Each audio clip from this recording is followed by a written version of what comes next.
Vamos aos destaques desta edição. Incêndio em empresa têxtil mobiliza bombeiros. Justiça faz mais uma audiência após morte de fisiculturista em boate da capital. Preço dos peixes disparam na quaresma. Lá na minha casa, sempre na quaresma não pode faltar o peixinho, né? E mais, fim de semana foi de bloco na rua e ressaca de carnaval. Adoramos, a gente curte muito carnaval, então a gente aproveitar hoje ainda deu um gostinho, né?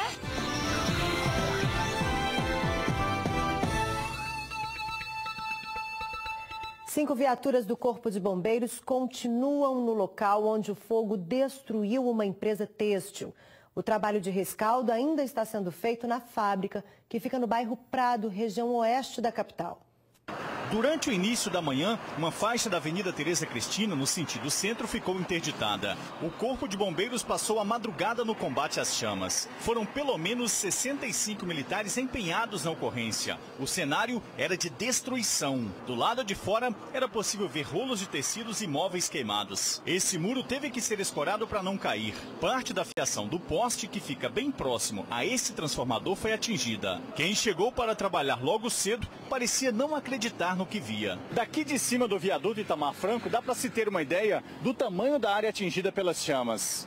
Queimou tudo, não sobrou praticamente nada. Esse funcionário estava dentro da empresa quando o fogo começou. Só vi que começou a fumaça e aquele cheiro. Aí só enquanto eu vi isso, eu já liguei para o bombeiro e o chefe aí da empresa. Além de você, tinha mais gente lá dentro? Só eu. Aí depois chegou ele e chegou o dono. Ainda não é possível saber o que provocou o incêndio. Documentação do espaço. Você já tem alguma informação? Se tinha, se não tinha? Essa informação ainda não, a gente não pode passar ainda, nós não temos essa informação. Isso está sendo levantado junto ao Centro de Atividades Técnicas, do setor de prevenção do Corpo de Bombeiros. Tudo isso já está sendo levantado e assim que nós tivermos a resposta, podemos passar com mais certeza essa questão. De longe era possível ver a fumaça. De perto o fogo destruía tudo. Quem trabalha ou já trabalhou na empresa não conseguia conter as lágrimas ao ver o local totalmente destruído pelas chamas. Muita história, né? Muita gente. Os bombeiros que tiravam objetos desta sala tiveram que sair às pressas. O fogo se alastrou para o teto, a poucos metros de onde eles estavam. Um bombeiro ficou ferido no ombro e foi levado para um hospital depois que parte do teto caiu sobre ele. O bombeiro atingido passa bem, teve apenas ferimentos leves. Segundo a corporação, a empresa de tecidos estava em situação irregular. O último auto de vistoria, que prevê projeto de prevenção e combate a incêndio, era de 1994. Entretanto, o Corpo de Bombeiros informou que a irregularidade não impede a fábrica de funcionar, mas ela fica sujeita a notificações e multas. A empresa enviou nota dizendo que está trabalhando para planejar e reconstruir para poder retomar as atividades. Testemunhas do caso do assassinato de um fisiculturista numa boate da capital foram ouvidas hoje pelo juiz do primeiro tribunal do júri do Fórum Lafayette. O crime foi em setembro de 2017. 5 réus respondem pelo homicídio.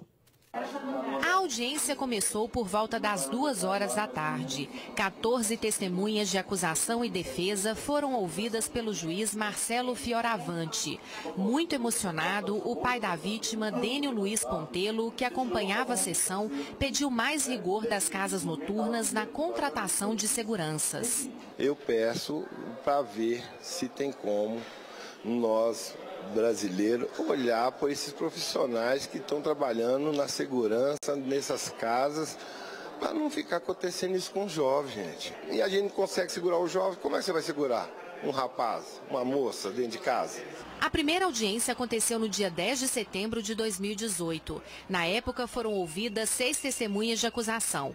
Dentre elas, um amigo da vítima, que também estava na boate, um outro conhecido que teria visto o rapaz caído no local onde ele teria sido agredido, a namorada e o médico que o socorreu. O estudante de educação física, Alan Pontelo, foi morto por seguranças da boate Hangar 677, no bairro Olhos d'Água, no dia 2 de setembro de 2017.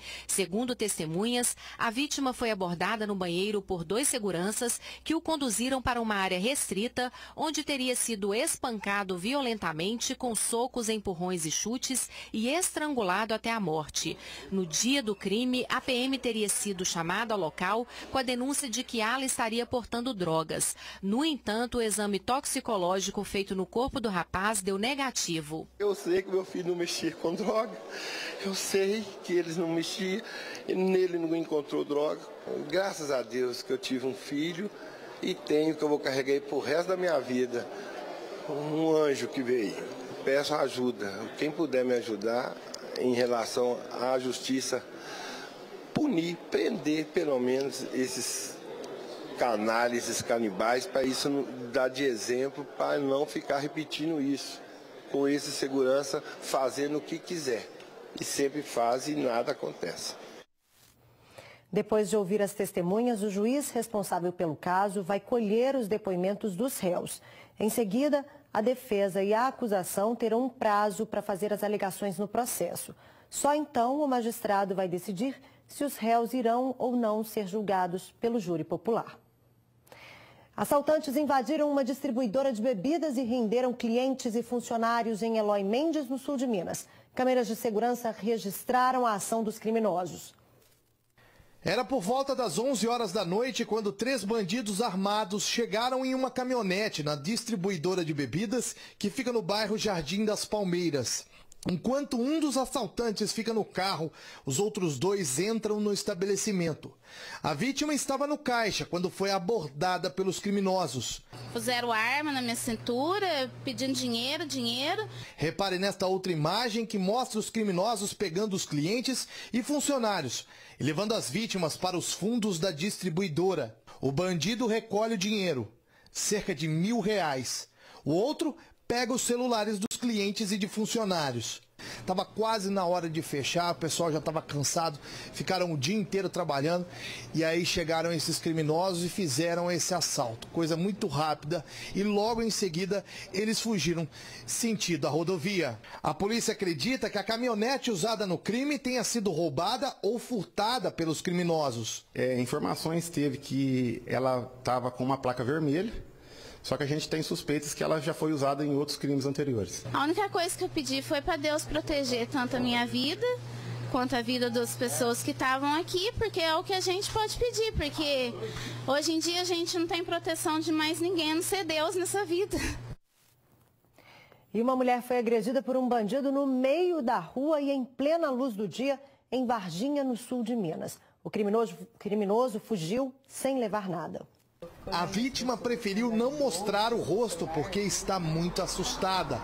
Na boca estão as marcas da violência, assim como no braço, que também ficou ferido. Nessas imagens dá para ver o momento em que ela passa em frente a um portão, bem no centro da cidade. E logo atrás vem o criminoso de bicicleta. A mulher conta que estava indo trabalhar quando foi abordada pelo bandido, que começou a espancá-la. Agarrou em mim, no meu pescoço, e me virou e já começou a me agredir, a minha face. Me dava murro, me segurou, me deixou meus braços roxos. Nesta outra imagem, a vítima parece tentando se soltar do autor. São poucos segundos, mas o suficiente para o criminoso arrancar um dos dentes da mulher com um soco no rosto. Aí eu segurei e ele foi saindo do capô preto, e aí eu joguei o capô dele no chão e eu vi a face dele. É um moleque, né, bem mais alto que eu, claro, um cabelinho surfista, deu para me ver, os olhos castanhos. O bandido, vendo o sangue escorrer, decidiu fugir. A vítima acha que ele ficou assustado e fugiu, deixando a mulher para trás e sem levar nada. E eu fiquei muito triste, pedia muito socorro, não tinha ninguém ali na rua. Então eu tentei me defender, grudei nele também, tentava empurrar ele, mas o homem tem mais força que a mulher, né? Aí, quando ele viu meu dente no chão, a boca muito sangrando, aí ele me soltou, montou na bicicleta e foi embora. Esse trajeto aqui fazia parte da rotina da vítima. Todos os dias ela saía de casa bem cedo e ia para o serviço. Uma casa que fica aqui na região central de Varginha. Só que, após esse crime, ela está muito assustada. e teve que mudar a rotina e a vida dela completamente. Eu queria pedir justiça, porque tem muitas mães que saem aí, moças, para trabalhar nesse horário, para ganhar o pão de cada dia, né? Porque hoje está difícil, nós temos que ajudar, mas ele não pode deixar assim. Um dos traficantes mais procurados do estado foi preso em Nova Serrana, no Centro-Oeste.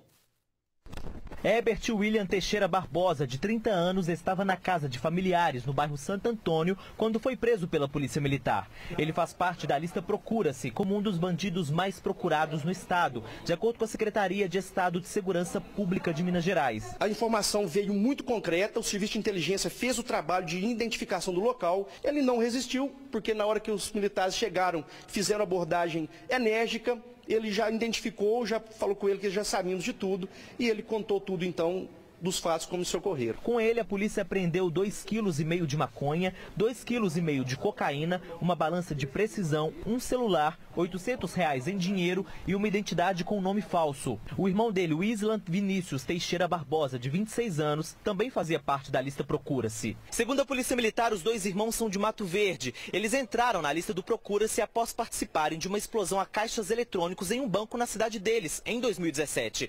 Desde então, eles fugiram aqui para Nova Serrana. O Vinícius foi preso após uma tentativa de homicídio. Ele foi preso, apresentou nome falso, mas a gente já tinha as informações. E aí, trabalhando as diligências junto com a equipe Tático Móvel Serviço de Inteligência do 60º Batalhão, ele foi identificado como sendo então um dos procurados e preso à época com uma arma de fogo e também pelo mandado de prisão. Ele permanece preso em Patrocínio, no Triângulo Mineiro. Herbert, além de fazer parte do Procura-se, ele tem 3 passagens por roubo, porte ilegal de arma de fogo e uso de drogas. Um menino de 7 anos foi espancado pelo pai no dia do aniversário dele. O agressor usou até um alicate para machucar a criança. O crime foi em Uberlândia, no Triângulo Mineiro.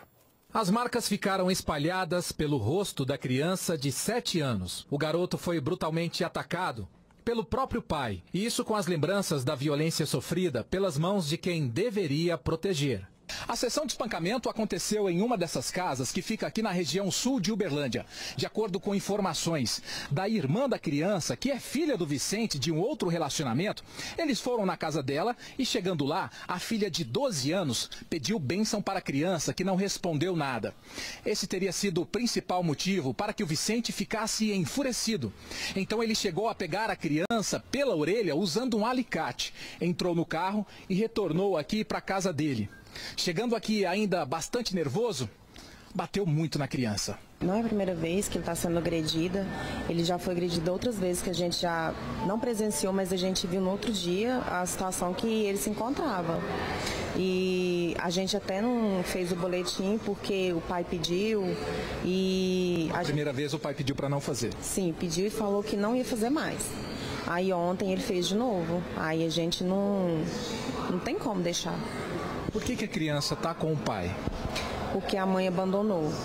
Tem ele e mais um irmãozinho. A mãe abandonou os meninos, ele pegou a guarda. O caso foi registrado em uma companhia da Polícia Militar. O autor das agressões não foi localizado, mas pode ser responsabilizado criminalmente. Inicialmente está configurada a lesão corporal, mas nada impede das apurações ali decorrer de algum outro tipo de crime.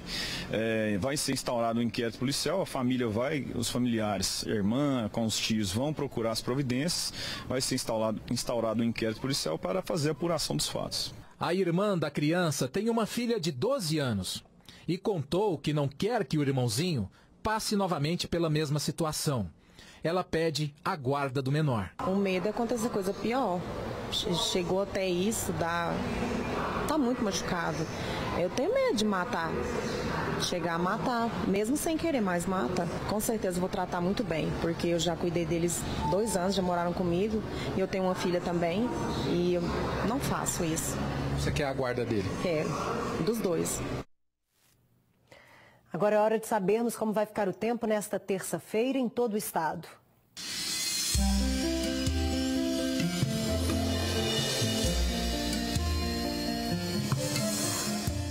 Céu nublado com pancadas de chuva e trovoadas no Triângulo Sul, na região metropolitana e na Zona da Mata.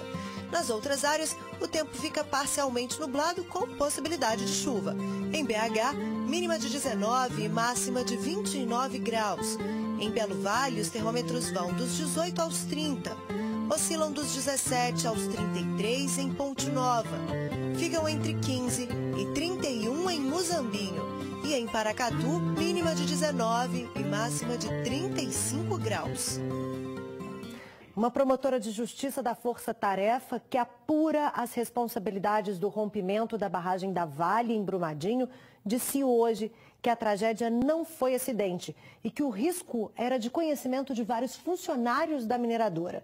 A declaração foi dada em uma entrevista coletiva na sede do Ministério Público de Minas Gerais. Após a análise de diversos documentos e depoimentos, o Ministério Público de Minas Gerais concluiu que o rompimento da barragem de Brumadinho não foi acidente. O Ministério Público entende, com o que a gente apurou até agora, com as provas que foram colhidas, em que não se tratou de um acidente, se tratou de um crime doloso, tendo em vista que muitas pessoas relacionadas à empresa Vale, funcionários e contratados da empresa Vale, tinham conhecimento da situação crítica de segurança da barragem e da possibilidade, então, de que ela se rompesse. Ainda de acordo com o Ministério Público, funcionários da empresa que atestou a estabilidade da barragem foram pressionados. O que os funcionários da TUV falam no e-mail, e alguns até falaram também em seus depoimentos, é que existia essa pressão, né? Eles precisavam da declaração de estabilidade, né? Ela tem prazo, você tem que apresentar, então eles realmente precisavam daquela declaração. Sobre possíveis punições aos responsáveis pela tragédia, o Ministério Público disse que será preciso analisar cada caso. Não é possível a gente contar uma pessoa, não existe uma pessoa responsável pela segurança da barragem, eram muitas, né? O organograma da empresa é muito complexo, são várias gerências que gerem a questão da segurança da barragem. A gente ainda não pode dizer quais crimes, qual que é o tipo legal, né, desses crimes, são muitos, né? Tem crimes contra a fauna, crimes contra a flora, poluição, tem as mortes. Então é difícil, a gente não tem ainda como dizer uma pena ou um artigo de lei em que o crime seja descrito. Peixes apareceram mortos no Rio São João, em Itaúna. Os moradores denunciam que a mortandade aconteceu depois que a prefeitura lavou as ruas após o carnaval. Este vídeo circulou nas redes sociais e trouxe à tona um grave problema ambiental: a mortandade de peixes no Rio São João. Olha o sabão que eles ligou para lavar lá prainha no carnaval. O que aconteceu? Peixaiada morta. É aqui. Para o SAAI, o vídeo alarma a população antes de um laudo final. O fato que é um caso grave, realmente o próprio vídeo demonstra isso, a mortandade de muitos peixes, né? Mas daí também a alegar que foi o SAAI ou a prefeitura a causadora desse dano ambiental, acho que o pessoal foi, pelo menos, no mínimo, imprudente, né, em fazer essa afirmação. Segundo o SAAI, foram usados 100 litros de essência de eucalipto em 10 mil litros de água. O produto é biodegradável e não traz problemas para rios e peixes. O laudo vai apontar os elementos que estavam na água e causaram a mortandade dos peixes. Segundo a prefeitura, essa mistura de água com essência é usada todos os anos para lavar a avenida. A acusação que foi feita contra o município de que a limpeza da Avenida Jovem Soares pós-carnaval teria sido feita com produto químico à base de sabão não procede. O município há vários anos, há várias gestões, utiliza apenas água em abundância e essência de eucalipto diluído em bastante volume de água. Uma investigação do município, em conjunto com a Polícia do Meio Ambiente, foi aberta para apontar o que causou a morte dos peixes. Nós estamos aguardando ainda o resultado de uma análise físico-química microbiológica, né, proveniente da coleta que foi feita na data do fato. E somente após o resultado que nós vamos poder determinar, né, a possível causa dessa mortandade. A Polícia Militar do Meio Ambiente ainda alerta que esses peixes não devem ser consumidos. A recomendação de praxe, via de regra, não consumir esse peixe, né, até que a gente tenha uma noção exata do que ocorreu, qual foi a causa. Pois é, com o início da quaresma, cresce a procura pelos peixes frescos, né? E os preços podem variar mais de 150%. Saiba como economizar na hora de comprar pescados para este período e para a tradicional ceia da Semana Santa. Seja pela tradição ou pela fé, Algumas pessoas acrescentam o peixe na refeição. Rapaz, lá na minha casa, sempre na quaresma não pode faltar o peixinho, né? A gente come principalmente nas sextas-feiras. É mesmo uma questão de fé. Exatamente. Nessa época do ano, Fátima substitui a carne vermelha pelo peixe. Mas algumas vezes precisa recorrer ao ovo. Porque, veja bem, o preço aumenta muito na quaresma, né? Então você faz um equilíbrio entre os ovos e o peixe. E para fugir dos preços altos, é preciso pesquisar. O site Mercado Mineiro percorreu as principais peixarias da capital entre os dias 27 e 28 de fevereiro. A maior variação é a do camarão rosa limpo médio, que pode custar até R$ 129, diferença de até 158%. O cascudo pode ser comprado por R$ 9,90 a R$ 25. O tradicional bacalhau também tem preços bem diversos. A variedade site pode ser comprada por R$ 29,90 até R$ 65. O mais importante, na minha opinião, além do preço, é a qualidade do pescado. Não adianta você comprar, muitas vezes, somente em função do preço, se você não tem um peixe que está em bom acondicionamento, se ele é realmente aquele peixe que você está comprando, porque muitas vezes o consumidor não conhece o tipo do peixe, então ele acha que ele está comprando um, mas está levando o outro. Nesta peixaria, a variação pode ocorrer em função do estoque. Os congelados devem oscilar menos do que os peixes frescos. Acontece o seguinte, a gente tenta trabalhar, né, com um estoque maior, principalmente congelado, né, para poder manter esse preço. Agora, muitas vezes você vai ter que repor mercadoria, aí você vai ficar à mercê do dia, né, do preço do dia. Né. Agora, mercadoria fresca não, isso aí tem que ser comprado semanalmente, né, então esse aí também não tem como segurar o preço, né, vai depender da demanda. Né. A pesquisa ainda leva em conta os preços médios praticados em 2018 e este ano. Alguns sofreram aumento. A traíra, por exemplo, está 18% mais cara. Já outros sofreram redução. A mais significativa é do camarão Sete Barbas, que está 24,5% menor. Os pescados sempre têm essa questão de alguns aumentarem bastante em relação ao ano anterior, em função do dólar. O bacalhau, por exemplo, que é importado, o dólar subiu em relação ao ano passado. Então, isso é repassado por preço. Por isso que o consumidor deve aproveitar, inclusive esses que caíram de preço em relação ao ano passado. Daqui a pouco, logo depois do intervalo, você vai ver que a ressaca do carnaval ainda animou muita gente no fim de semana. Eu volto já já.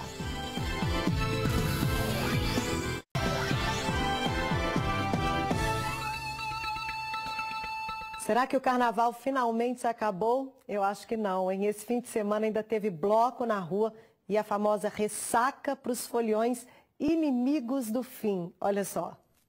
Música de carnaval, gente fantasiada e muita diversão na Praça da Liberdade. Mas espera aí, o carnaval não acabou? Que nada! Crianças e adultos ainda estão no clima de folia e até dezembro deve ser assim. Hoje nós estamos fazendo uma ressaquinha de carnaval pros baixinhos, né?